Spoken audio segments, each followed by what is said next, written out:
ครับมีอะไรบ้างเอาไว้อ้าวครับพะแนงหมูพะแนงหมู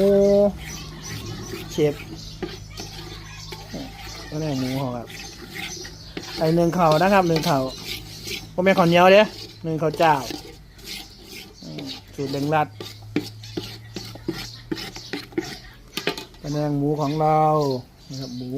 มูเราหมักไว้สักนิดหนึ่งมาย่ามได้เกือบกับบอไซโอ้ยเชฟใหญ่เชฟใหญ่เชฟใหญ่เกี่ยวกะทิครับพริกแกงน้ำแตงมันครับรับแหละให้มันหอมเลยครับจะกินขึ้นมาใส่เตาถ่านนะครับหอมดีเตาถ่านเศษเด็ดเรากินกำลังออกกินหลอกถ้าอยู่ไก่ถึงหูได้ว่าหอมมึงหนาเทียบเหรอมึงใส่ตื่นแต่เสาร์ว่าถ้าอาบน้ำอยู่เชฟใหญ่ใจสปอร์ต